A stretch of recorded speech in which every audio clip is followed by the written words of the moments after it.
हाय दोस्तों, नमस्कार। कैसे हैं आप लोग? आशा करता हूँ आप लोग बढ़िया होंगे। और आज हम बात करेंगे कि how to beat to the inflation. Inflation को कैसे बीट करें।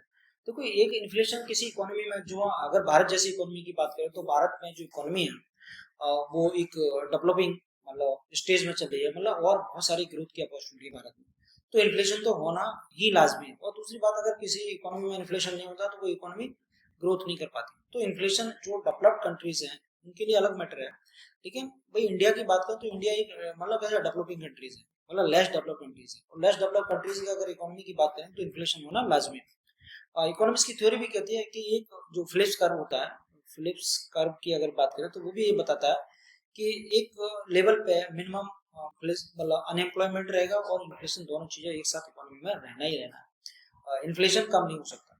तो इन्फ्लेशन को देखना ही पड़ेगा। दूसरी बात आती है कि भी अगर जो इन्वेस्टर्स हैं हमारे, उनको इसमें चूज करना पड़ता है कि क्या करें क्या ना करें। देखो बहुत सारे लोग इन्फ्लेशन, देखिए जो भी ग्रोथ होती है, चाहे इकोनॉमी में ग्रोथ हो या पर्सनल आपका इन्वेस्टमेंट हो, इन्वेस्टमेंट किसी प्रकार का हो, सोना हो, चांदी हो या जमीन हो या इक्विटी मार्केट हो, तो यहाँ पे आप लगाते हो। चाहे इक्विटी है तो बहुत सारी चीज, और डेट्स, जो डेट मार्केट है उसमें भी पैसा लगाते हैं, जैसे बॉन्ड हो गया, डिवेंचर हो गया, और भी बहुत सारी चीजें। तो इसमें जब आप पैसा लगाते हैं तो यहाँ इन्फ्लेशन का सबसे बड़ा गेम आता है। तो इन्फ्लेशन को बीट करना बहुत जरूरी होता है। यदि आपने इन्फ्लेशन को बीट नहीं करा तो आपका जो एक्चुअल ग्रोथ है वो ग्रोथ नहीं और माइनस में है। जैसे फॉर एग्जांपल मान के चलो, आपने बैंक में फिक्स डिपॉजिट अगर किया तो उसमें मान चलो एफडी में मतलब 7%, मतलब 8% रेट मिलता है। और उस ईयर में अगर बात करें 6% आपका इन्फ्लेशन हो गया, तो 6% इन्फ्लेशन अगर होगा तो उसमें से माइनस करोगे तो कितना, 2% बेटा। तो आपकी जो कॉस्ट है, जो आपका रिटर्न है वो तो 2% होगा, और 2% पे कैसे काम चलेगा। अब मान चलो बॉन्ड है, अगर बॉन्ड की बात करें, अगर 100 रुपए का बॉन्ड खरीदा, उस पर कूपन रेट क्या 10% है, राइट। 10% आपको रिटर्न मिलेगा उसमें कूपन रेट का। अगर मान चलो इन्फ्लेशन हो गया 8%, तो 10 - 8 कितना हो गया, 2%, तब भी 2% ही आपको मिला। तो इन्फ्लेशन को देखना बहुत जरूरी होता है। अगर इन्फ्लेशन अगर देखेंगे तो भी इसमें क्या होता है, प्रॉब्लम हो जाती है, और आपका जो पैसा है वो ग्रोथ कहाँ हुई, वो तो फिर, और कभी कभी तो इन्फ्लेशन इतना हो जाता है कि आप देखेंगे कि पता चला ग्रोथ तो कम हुई, 8% की ग्रोथ हुई और इन्फ्लेशन हो गया 10%। तो उसमें तो 2% जो आपकी परचेसिंग पावर है, जो पैसा है आपकी, और कम कम होगी। जब परचेसिंग पावर कम होगी तो आपको तो लॉस हो गया, आपको तो बहुत ज्यादा पैसा चाहिए। तो वो पैसे की वैल्यू इतनी कम होगी। तो जब इन्फ्लेशन होता है तो उसमें होता क्या कि वैल्यू ऑफ मनी कम हो जाती है और प्राइस बढ़ के डबल हो जाता है, डबल हो जाए, सवा गुना हो जाए, 1.5 गुना हो जाए, जो भी है, तो लेकिन वैल्यू ऑफ मनी डिक्लाइन हो जाती है। अब बात आती है कि भाई इसको हम बीट कैसे करें। भाई इसको देखिए, इसको सपोर्ट कोई नहीं, रेट ऑफ इंटरेस्ट भी सपोर्ट नहीं करता, चाहे आपका बॉन्ड हो चाहे आपका डिवेंचर। इसके अलावा आपकी फिक्स डिपॉजिट हो, जितने भी, वो भी आपको, जिसमें फिक्स रिटर्न की बात की जाती है, तो वो उसको बीट नहीं कर पाते, क्योंकि उनको नुकसान होता है। मैं आगे डिस्कस करूँ। तो अब इन्फ्लेशन को बीट कौन करता है, इन्फ्लेशन से कौन हम उसमें विजय प्राप्त कर सकते हैं। तो एक ही रास्ता होता है, इक्विटी मार्केट।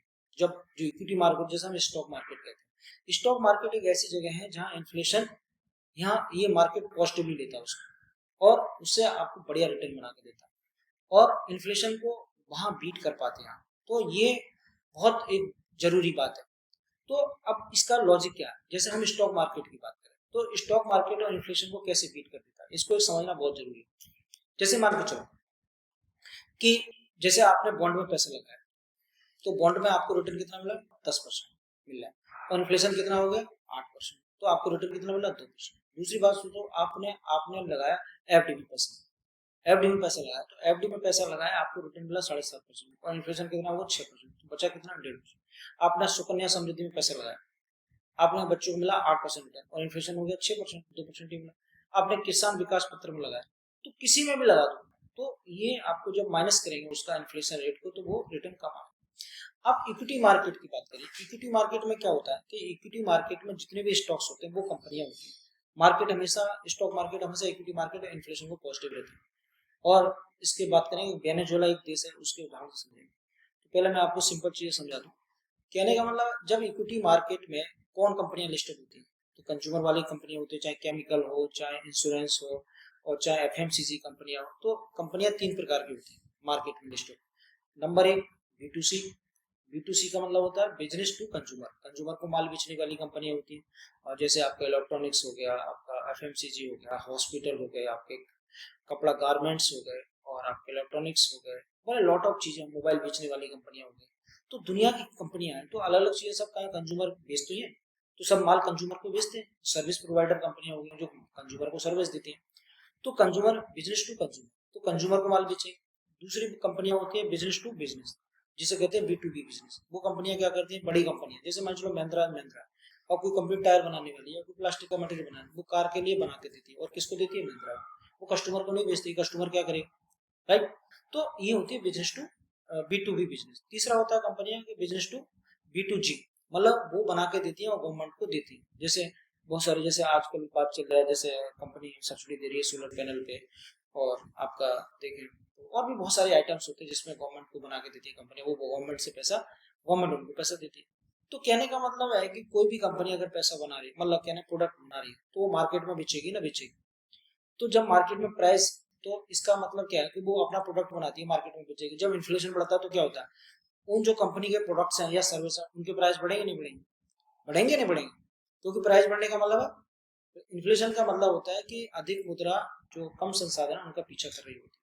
इसका मतलब सिंपल सिंपल, तो लोगों को पैसे की कोई कमी नहीं है, और प्रोडक्ट है मार्केट में, लोग खरीदार बहुत है, डिमांड ज्यादा होगी। तो डिमांड ज्यादा होगी तो उन प्रोडक्ट की डिमांड बढ़ेगी नहीं बढ़ेगी, जो स्टॉक मार्केट में कंपनियां जो भी बनाती हैं। जैसे एक एग्जांपल समझ, जैसे LG कंपनी, तो LG का टीवी फ्रिज ये सब बिकेगा नहीं बिकेगा। तो जब मार्केट में लोग, तो इनकी कीमत बढ़ेगी नहीं बढ़ेगी। जब इनकी कीमत बढ़ेगी तो क्या इनका प्रॉफिट भी बढ़ेगा। जब प्रॉफिट बढ़ेगा तो इनका स्टॉक जो है मार्केट में क्या है, बहुत तेजी से बढ़ेगा, इनका पेस ऑफ सेल्स ग्रोथ ज्यादा होगा। तो जो स्टॉक का जो प्रीमियम है वो भी तेजी से बढ़ेगा। तो जब वो भी तेजी से बढ़ेगा तो फिर लॉस कैसे होगा, नहीं होगा ना। अगर मान लो मार्केट में इन्फ्लेशन है तो और ज्यादा प्राइस बढ़ता है। तो कहने का मतलब जो स्टॉक मार्केट है या इक्विटी मार्केट है उसमें प्राइस और इंक्रीज करता है, तो वो जो स्टॉक्स है उनका प्रीमियम बढ़ जाता है, और वो फिर क्या है, इन्फ्लेशन को बीट कर देता है। तो जितने भी इक्विटी मार्केट है वो हमेशा क्या करता है, इन्फ्लेशन को बीट कर देता है। दुनिया में कोई भी ऐसी चीज नहीं जो इन्फ्लेशन को बीट कर पाए। दूसरा, हम बात करें प्रॉपर्टी की, अगर हम बात करें तो लॉन्ग टर्म में अगर बात करें तो प्रॉपर्टी से भी ज्यादा रिटर्न किसका आता है, इक्विटी मार्केट का आता है। क्योंकि वो चीजें लाइव होती है। प्रॉपर्टी में तो ये होता है कभी कभी कोई प्रॉब्लम भी हो जाए, उसमें लिक्विडिटी नहीं। हालांकि ये भी है, देखो ऐसा है, अब जैसे सोने की बात करें, लंबे समय में अगर हम बात करें, दूसरी एक वो बात करें जो इंडेक्स होते हैं, इंडेक्स में अगर हम बात करें तो इंडेक्स की ग्रोथ कम होती है, लेकिन इंडिविजुअल कंपनियों की ग्रोथ ज्यादा होती है। मल्टी कैप जो कंपनियां होती हैं, मतलब जो लार्ज कैप होते हैं उनकी कम हो सकती है, लेकिन जो बड़ी कंपनियां होती है, मतलब छोटी कंपनियां होती है, सॉरी, जो मिड कैप और जो स्मॉल कैप होती है उनकी बहुत ज्यादा ग्रोथ होती है, और वो मार्केट को कैप्चर करने की कोशिश करते हैं।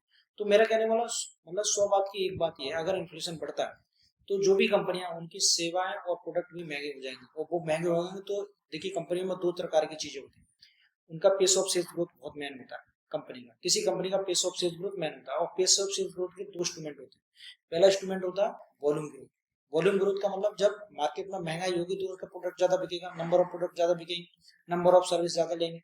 दूसरा प्रोडक्ट होता है उनका, दूसरा जो होता है वैल्यू ग्रोथ। वैल्यू ग्रोथ का मतलब होता है उस कंपनी का जो प्राइस है, तो जब प्राइस बढ़ रहा है तो प्राइस तो वो तो कंपनी डिस्काउंट में तो माल नहीं बेचेंगे। जब डिस्काउंट में माल है, जितना मतलब प्राइस डिसाइड किया कंपनी उतने पे बेचेंगे माल को। तो दोनों चीजों के जब वॉल्यूम ग्रोथ और मतलब वॉल्यूम ग्रोथ और वैल्यू ग्रोथ का जब कॉम्बिनेशन हो जाता है तो वो एक बहुत जबरदस्त प्राइस मतलब इंक्रीज होता है स्टॉक। जब स्टॉक इक्विटी का प्राइस बहुत ज्यादा स्टॉक स्ट्राइक करेगा, मतलब बढ़ेगा, तो वो बढ़िया पैसा बना के देगा। जब बढ़िया पैसा बना के तो वो इन्फ्लेशन को बीट कर देगा, इन्फ्लेशन को पीछे छोड़ देगा। तो ये आपको समझ लेना चाहिए। अब हम बात करते हैं, वेनेजुएला एक देश था जिसके बारे में आपने सुना होगा, और ये 2016 की बात है। 2016 में इसमें इन्फ्लेशन हुआ था, और इसमें इन्फ्लेशन का जो जो हाइपर इन्फ्लेशन, मतलब 65,370% का इन्फ्लेशन हुआ था। आप समझ लो कितना। और लेकिन इसमें सब चीजें मतलब कितना खतरनाक रहा, मतलब कितने गुना इन्फ्लेशन हो गया बताइए। लेकिन आप दूसरी तरफ देखें इसमें, और जो इसमें जो प्राइस थे वस्तुओं और सेवाओं, इन्फ्लेशन कितना हुआ, 65,370 गुना, मतलब 65,370% इन्फ्लेशन हुआ था, इतना प्राइस हाइक हो गया। अब आप देखेंगे इसमें हुआ क्या।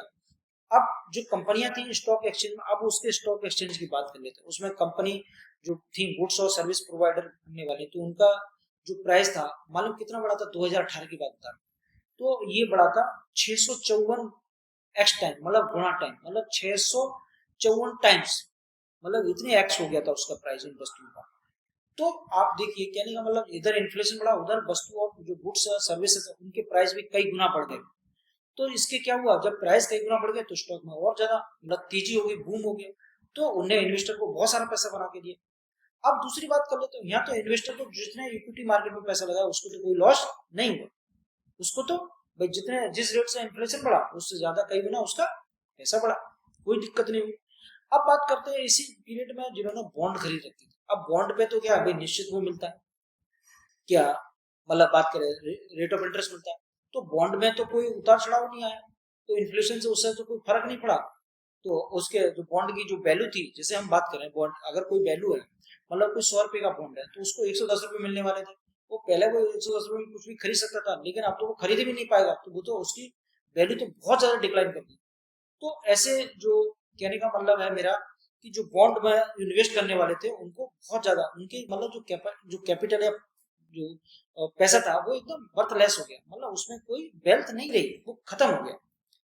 और अगर हम बात करें उनका जो वेनेजुएला का स्टॉक एक्सचेंज था, मार्केट जो इंडेक्स जो एक्सचेंज था, उनका जो इंडेक्स मालूम कितने गुना बढ़ा, उनका जो एक्सचेंज स्टॉक था, स्टॉक की मार्केट का इंडेक्स जो वेनेजुएला का था, कम से कम 1000x हुआ, मतलब 1000 गुना बढ़ा था, 1000 गुना, समझ रहे हैं? तो 1000 गुना किसी स्टॉक को बढ़ना अपने में वैल्यू रखता है। तो देखिए इसमें देखिए इन्फ्लेशन बढ़ा, इन्फ्लेशन का इम्पैक्ट किस पे आया, जो कंपनियां थी उनकी जो गुड्स एंड सर्विस है उनके प्राइस बढ़े इतने गुना, और जो उसके जो इंडेक्स थे, जैसे मतलब जो भी उस देश के इंडेक्स थे वो इंडेक्स भी 1000 गुना बढ़ गए। तो कुल मिला के बाजार तो ऊपर ही गया, तो इक्विटी मार्केट में जो लोग थे उनको तो कोई नुकसान ही नहीं हुआ, और वो हमेशा क्या हुआ, मतलब उनको तो फायदा रहा। और एक चीज और बता दूं, अगर इन्फ्लेशन की अगर हम बात करें तो देखिए जो जीडीपी का ग्रोथ होता है उसके दर से, या जो निवेश हमें करना है, तो जो फिक्स एसेट्स होते हैं फिक्स इनकम को मिलता है, तो अगर आपका पैसा बहुत ज्यादा है तो कोई बात नहीं। जो रिटेल इन्वेस्टर है मैं उनको बता रहा हूँ, अगर उन्हें इन्फ्लेशन को बीट करना है तो जीडीपी का जो ग्रोथ होता है उससे कई गुना, 4 गुना 5 गुना रिटर्न की आवश्यकता होती है, तब जाके हम इन्फ्लेशन को बीट कर पाते हैं। और इसके लिए हमें क्या करना चाहिए, हमें हाई ग्रोथ जो इंजन होते हैं, हाई ग्रोथ इंजन कौन से होते हैं, जो स्टॉक्स होते हैं, हाई ग्रोथ इक्विटी होती है, जो कंपनियां होती हैं जिनका पेस ऑफ सेल्स ग्रोथ ज्यादा होता है। वो अब पेस ऑफ सेल्स ग्रोथ का मतलब पेस ऑफ सेल्स ग्रोथ, इनका पैट ग्रोथ, इनका रिटर्न ऑन इक्विटी, इनका कैपेक्स करने की क्षमता, और इनका मैनेजमेंट गाइडेंस अगर बढ़िया है, तो पीयर ग्रुप में अगर इस प्रकार की कंपनियां आपको मिल जाए तो उस प्रकार की कंपनियों में आपको निवेश करना चाहिए। और जब निवेश करेंगे तो इन्फ्लेशन को आप बीट कर देंगे, कितना ही इन्फ्लेशन हो, इन्फ्लेशन पीछे चलेगा और आपका ग्रोथ आगे चलेगा, मतलब कह रहे हैं आगे आगे हम पीछे पीछे, तो इन्फ्लेशन हमेशा पीछे रहेगा। और अगर हम डेट मार्केट की बात करें, बॉन्ड की बात करें, तो उनमें क्या होगा, आगे आगे इन्फ्लेशन होगा, पीछे हमारा रिटर्न होगा, तो उससे काम नहीं चलता। लेकिन हमें इन्फ्लेशन को बीट करते रहना है हमेशा, तभी इक्विटी मार्केट में आना ही आपको पड़ेगा।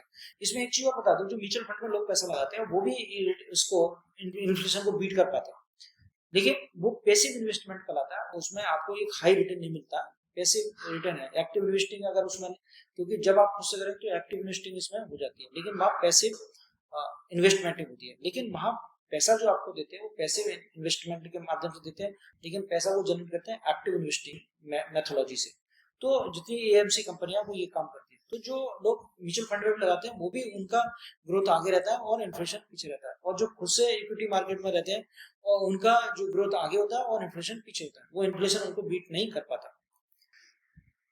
तो दूसरी एक चीज और बहुत महत्वपूर्ण है, अगर आप स्टॉक मार्केट में रहते हैं, कहने का मतलब अगर इन्फ्लेशन को बीट कर रहा है इक्विटी मार्केट में, तो इक्विटी मार्केट में एक चीज और बढ़िया होता है, अगर पेस ऑफ सेल्स ग्रोथ अगर किसी कंपनी की बढ़िया है तो, लेकिन आपको जो वॉलेटिलिटी होती है जब इन्फ्लेशन होता है, उस वॉलेटिलिटी को झेलने की कैपेसिटी होनी चाहिए आपको। अगर आप उस वॉलेटिलिटी को, जो होल्डिंग पीरियड है उसमें अगर वॉलेटिलिटी को नहीं झेल पाए, जैसे मान चलो कोई स्टॉक बहुत बढ़िया है, उसके फंडामेंटल बढ़िया, मैंने आपको बताया इन सारे parameter, pace of sales growth बढ़िया, उसका रिटर्न ऑन इक्विटी बढ़िया, पैट ग्रोथ उसका सेल्स ग्रोथ से ज्यादा है, मैनेजमेंट का गाइडेंस पॉजिटिव है, कैपेक्स कर रही है कंपनी, लेकिन उस पीरियड में कभी बहुत सारे उतार चढ़ाव होते हैं, उतार चढ़ाव होंगे तो स्टॉक नीचे भी जाएगा और ऊपर भी जाएगा। तो क्या करते हैं लोग, अगर स्टॉक नहीं चल रहा है, नीचे चला गया, तो उसे बेच देंगे, ऐसा नहीं करना। उसको करना क्या है कि स्टॉक को हमेशा उसकी वॉलेटिलिटी को आपको झेलने की क्षमता होनी चाहिए, क्योंकि स्टॉक तो बढ़िया है, कंपनी बढ़िया है, जब कंपनी बढ़िया है तो डरने की इस बात की जरूरत है। और वैसे तो प्रीमियम रहते हैं, और वैसे तो रिस्क तो है ही जाता है इक्विटी में, तो अगर आपको इन्फ्लेशन को बीट करना है तो इस चीजों में रहना है, तो वॉलेटिलिटी को झेलना ही पड़ेगा आपको। अगर वॉलेटिलिटी झेलेंगे तो क्या काम करेंगे, तो फिर बात खत्म है।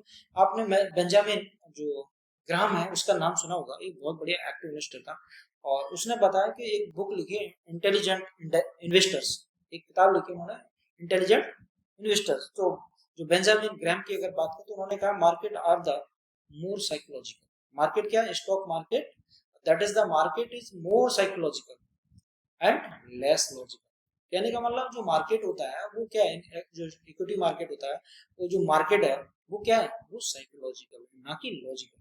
यहाँ लॉजिक से पैसा नहीं बनता है, मतलब साइकोलॉजी से पैसा बनता है। जब आप कॉमन सेंस डेवलप कर लेते हैं, चीजों को, आंखों को ट्रेन कर लेते हैं, हार्ट बीट को ट्रेन कर लेते हैं, तब आप इन्फ्लेशन को बीट कर पाते हो।